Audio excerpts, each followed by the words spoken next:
আসসালামু আলাইকুম। দি আইরিন লাইফস্টাইলের নতুন ভিডিওতে সকলকেই স্বাগতম। ভালো আছেন সকলে? আলহামদুলিল্লাহ, আল্লাহর রহমতে আপনাদের দোয়ায় ভালো আছি। বাংলাদেশটা স্বাধীন হয়েছে ঠিকই, আমরা কি স্বাধীনতাটা রক্ষা করতে পারছি?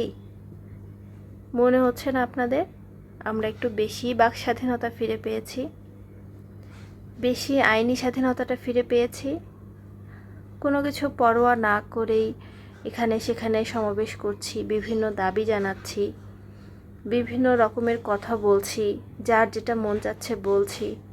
স্বাধীনতার মানে কি এটাই? এই জন্য কি এতগুলো প্রাণ দিয়ে স্বাধীনতা এনে দিয়েছে তারা? বলুন তো। দেশটা, এটা একটা রাষ্ট্র, একটা দেশ। এটা এমন একটা জিনিস না, আমার কলম লাগলো, দোকানে গিয়ে 5 টাকা দিয়ে কিনে আনলাম, 10 টাকা দিয়ে কিনে আনলাম, প্রবলেম সলভ। বিষয়টা এত সহজ না। পুরো রাষ্ট্র, পুরো 18 কোটি মানুষের কথা চিন্তা করে একটা সিদ্ধান্তে আসতে হয়, একটা যে কোনো ডিসিশন দিতে হয়।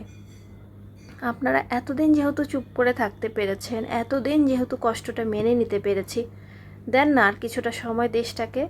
যারা নতুন দায়িত্ব নিয়েছে তারা আমার কেউ আত্মীয় না, কিন্তু আমার কেন যেন তাদের কথা, তাদের ডিসিশন এতদিন পর্যন্ত মনে হচ্ছে ভালোই নেবে, একটা বিশ্বাসের জায়গা পাচ্ছি। দেন না তাদেরকে কিছুটা সময়, 15-16 বছর যদি স্বৈরাচারকে সময় দিতে পারেন, দেন না তাদেরকে 2-3টা মাস সময়। দেখেন না আপনার মন মতো সিদ্ধান্তগুলো হচ্ছে কিনা, রাষ্ট্রটা সংস্কার হচ্ছে কিনা। কেন এত তাড়াহুড়ো আমাদের?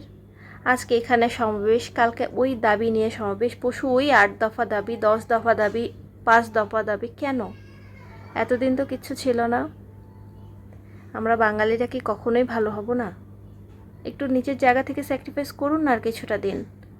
এতদিন যেহেতু চলতে পেরেছেন, এতদিন যেহেতু সময়টা কেটেছে, আর 2-3টা মাসও তো হয়তো কেটে যাবে, তার আগেও সমাধান হতে পারে। এত প্রেশার যাদেরকে দিচ্ছেন, যারা দায়িত্বে এসেছে, যারা দেশটাকে স্বাধীন করেছে, তারা কি ভুল করেছে?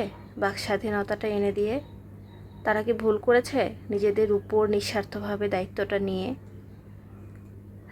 যেহেতু দেশটাকে সঠিক পথে সংস্কার করার সিদ্ধান্ত নিয়েছে, তারা বিভিন্নভাবে বিভিন্ন জায়গায় পরিশ্রম করছে। আপনি একটু তাদেরকে নিজের হয়ে একটু সাহায্য করুন না। ওর উপর কাদা ছোড়াছড়ি না করে নিজের জায়গা থেকে আরেকজনকে সাহায্য করুন, দেখবেন অনেকটা সমাধান সহজ হয়ে যাবে, সমস্যার সমাধান পেয়ে যাবেন, জটিলতাটার সমাধান অনেক সহজেই পেয়ে যাচ্ছেন। কেন শুধু শুধু এমন করছেন? আপনারা যে সমাবেশ করছেন, আমি করতে না করছি না, কিন্তু মেট্রো রেলটা নষ্ট, যার মাধ্যমে অনেকগুলো মানুষের অনেক দূর পর্যন্ত খুব সহজে যাতায়াত হতো, সেটা যেহেতু চলাফেরা হচ্ছে না, রাস্তায় এমনি প্রচুর জ্যাম, আবার নতুন করে সমাবেশ এমন জায়গায় করছেন যেন রাস্তায় আরও মানুষের কষ্ট হচ্ছে। আপনার যে কষ্টটা সমাধানের জন্য রাস্তায় নেমেছেন, আরেকজনের তো কষ্ট নিয়ে বসে আছেন, রাস্তাটা আটকিয়ে আরেকজনকে তো কষ্ট দিচ্ছেন। তাহলে এই সমাধানটা এভাবে চাওয়ার মানেটা কি? বাক স্বাধীনতা পেয়েছি, ভালো আছি, এটা কি যথেষ্ট না? আপাতত মন খুলে কথা বলতে পারছি, যারা সংবাদ মাধ্যমে আছে তারা মন খুলে সত্যিটা সামনে বলতে পারছে, সবাই সত্যিটা জানতে পারছি, এটাই কি এখন আপাতত যথেষ্ট না? বলুন তো। মনে হচ্ছে না স্বাধীনভাবে সোশ্যাল মিডিয়ায় কিছু বলতে পারছি, কলিগের সাথে কথা বলতে পারছি, ফ্রেন্ডদের সাথে কথা বলতে পারছি, বাসে উঠলে চিন্তা করতে হচ্ছে না এই পিছনে স্বৈরাচারের কেউ নেই তো, এই সামনে কেউ শুনে আমাকে গুম করে দিবে না তো? এগুলো তো ভাবতে হচ্ছে না, তাই না? আপাতত কি এটা যথেষ্ট না? বলুন না একটু নিজেকে। দায়িত্ব নিয়েছে মোটামুটি 10 দিন মতো হবে, হয়তো বা নাও হতে পারে। এটা কি এমন রাতারাতি ইউরোপ আমেরিকা হয়ে যাবে? এমনটা তো না। আমরা তো অনেকগুলো প্রতিকূলতার মধ্যে দিয়ে যাচ্ছি, নিজেরাও তো বুঝতে পারছেন।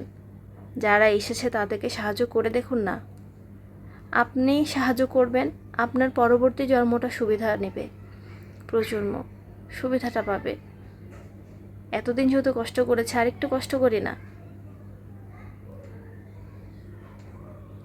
যাই হোক, অনেক কথা বলে ফেললাম।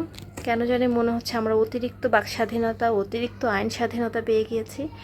যার যা ইচ্ছা তাই করছি। এসব বন্ধ করি, একটু ধৈর্য ধরুন। যখন দেখবেন যে ফল পাচ্ছেন না, দেশ আবার সে পথেই যাচ্ছে, তখন তো বাক স্বাধীনতা আছেই, তখন তো আবার মাঠে নামতেই পারবেন, তাই না?